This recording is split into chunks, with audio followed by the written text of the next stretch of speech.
Hey guys, what's up? We are in framework step number 3 today. It's all about shifting your self sabotaging patterns.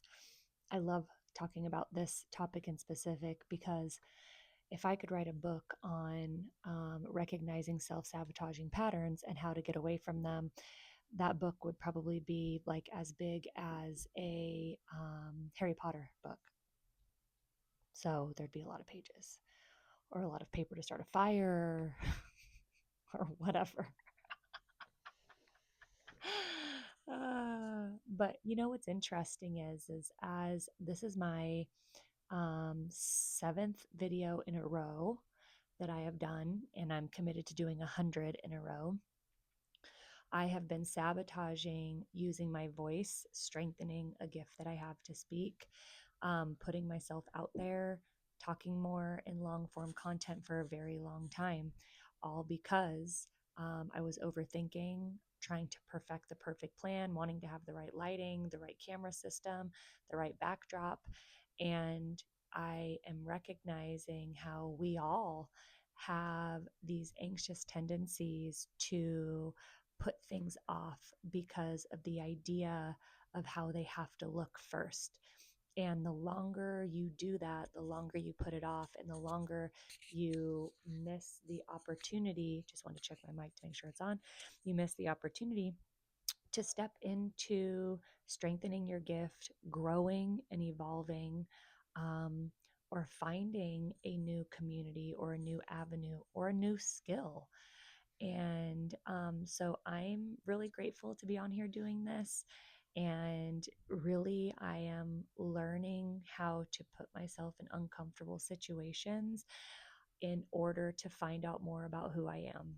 And so I hope that's an encouragement to you as you are watching this, that maybe this was what you needed to hear today so that you could go do that thing that you've been holding back from.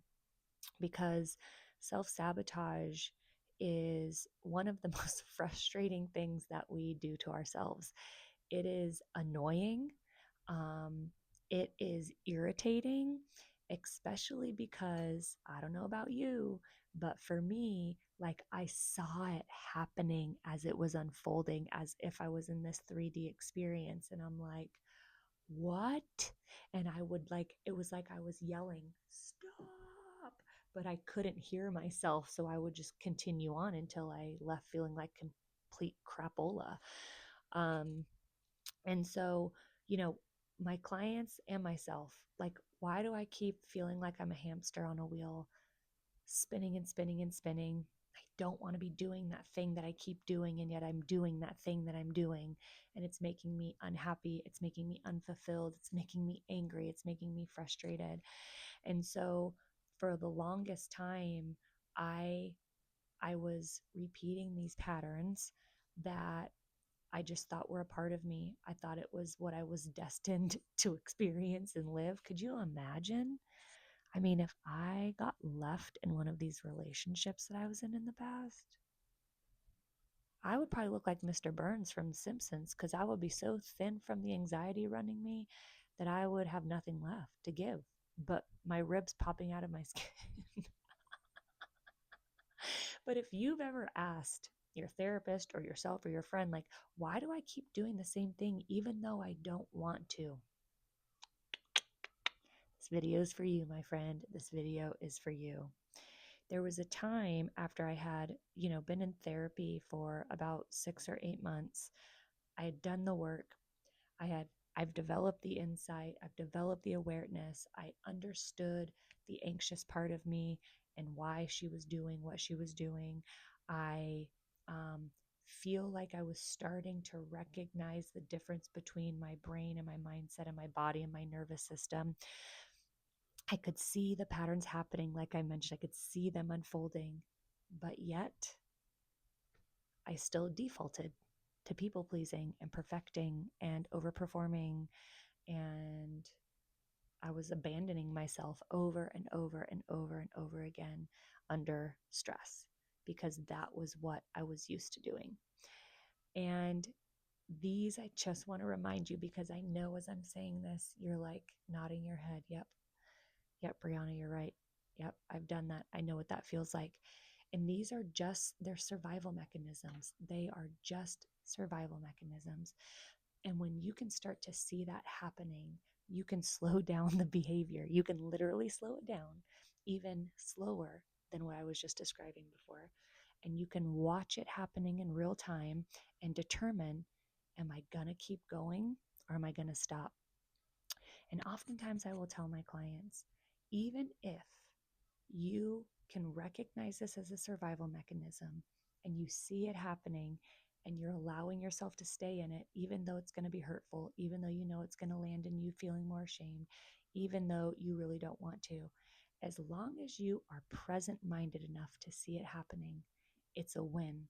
Because for the longest time, I am sure, just like me, you have been stuck in these self sabotaging patterns, just doing what you do because for the longest time, that's just what you did, but not anymore. Okay. Because here's the thing, anxiety grows where you put attention into it.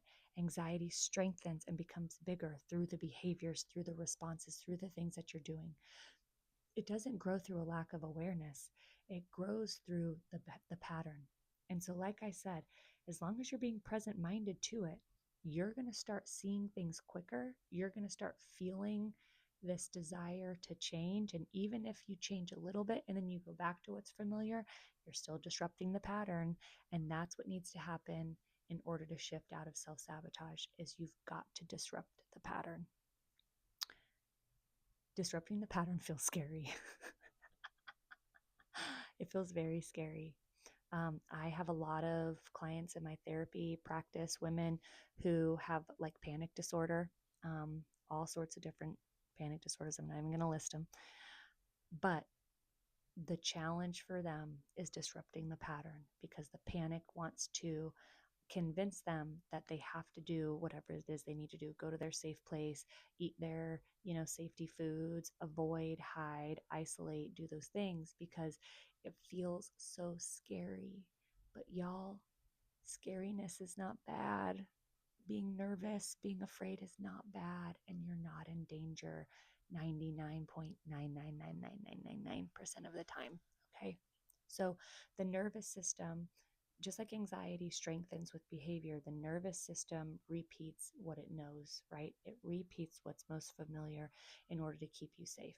And this is where I feel like I see a lot of women who say, well, I mean, I'm an intelligent woman. So, like, why am I doing this? I should know better. I hate that one.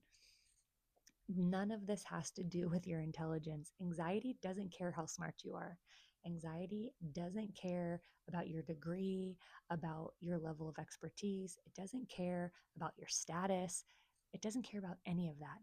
All it wants is something predictable. All it wants is to feel stronger and more powerful so that seemingly in that weird part of your brain, it thinks that it's protecting you from danger, from bad, from pain, from whatever. Okay. So you don't have to heal anxiety by trying harder, by spinning on that wheel faster, by doing more. You're going to heal anxiety by responding differently, by being in relationship with anxiety differently, by being in relationship with yourself differently. Okay, so remember last video when I talked about like this isn't about who you are. It has nothing to do with who you are. It has everything to do with the patterns of behavior that have now become that strong muscle inside of you. What do we know about going to the gym? Prime example. I have been out of the gym for about 9 months. I was dealing with a really bad chronic illness flare up, so I know that my body needed as much rest as possible. I hated it. I wanted to go to the gym. I wanted to be working out, but I gave my body what it needed instead. What happened? All my muscle is gone. So, what did I have to do when I started going back to the gym this last month? Start with wimpy weights like 10s and 15s. Girl, I've been doing like 25s, 35s, 45s. Like I was at my pristine peak like body like strength, the way it looked, the way it felt. Now I feel like I'm like that skinny fat. I don't want to be skinny fat. I want to be muscular. I love having muscles. And so I'm having to start small and build up my muscle. The same way, this is the same thing that you need in weakening the anxiety and strengthening your identity. You start somewhere and you just start building. So when fear creeps in and says something bad is going to happen and I'm not safe, when anxiety says, I can't do this anymore, then the part of you that believes I can says, you know what, I'm just going to take one step closer and I can. And if it feels like too much, I'll take a break. Strengthen the muscle, strengthen the muscle, strengthen the muscle. You want to keep strengthening the muscle of who you really are and what you're truly capable of. Otherwise, anxiety is going to continue to knock you out and take over your nervous system and your mind. Logic has no room in a place for breaking self-sabotaging behaviors. When I was making such horrible choices in my partners when I was dating, I knew the point when I should have left, and yet I stayed. I knew that this person was not respecting me, and yet I stayed. I knew I wasn't going to get any of the things I actually wanted out of the relationships, and yet I stayed.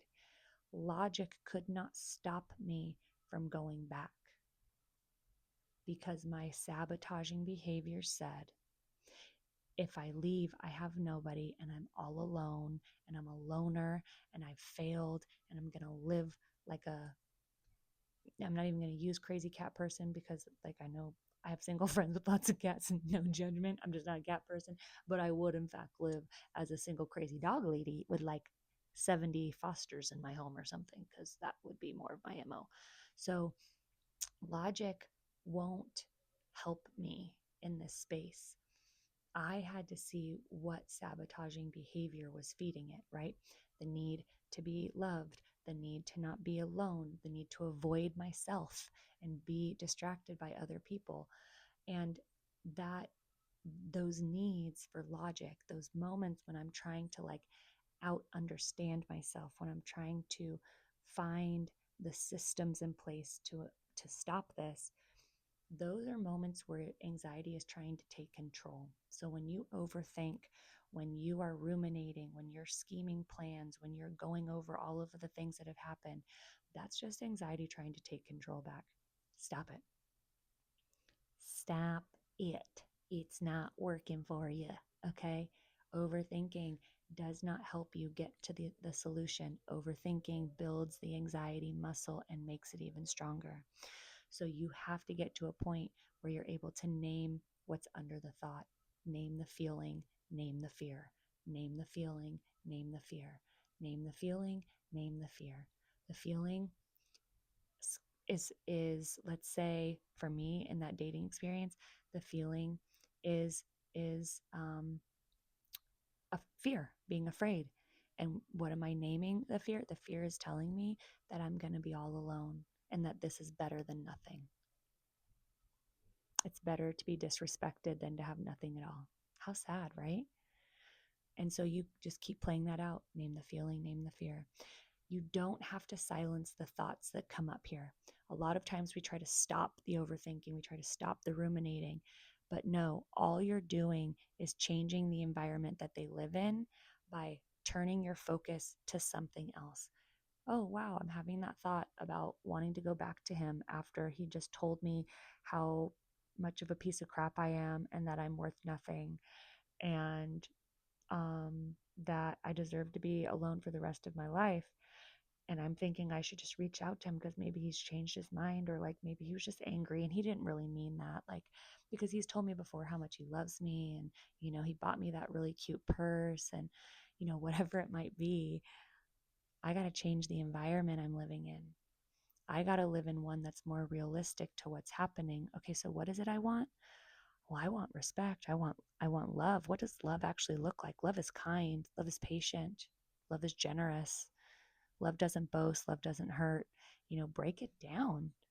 Get clear so that you don't lose yourself and what's keeping you stuck. And that specifically for high achieving women is probably one of the biggest patterns that I see, is that there are these women who have a successful business, are making great money, have an amazing savings, amazing investment portfolios, and yet they are choosing men that suck them dry.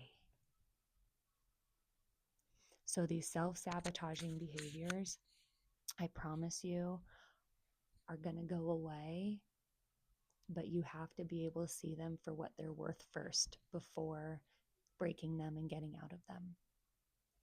Okay? My name is Brianna Morse. I am a 20 plus year licensed clinical psychotherapist, and I am here to both teach and use my life experience to help normalize that anxiety is real and it can get you down, but it doesn't have to keep you there.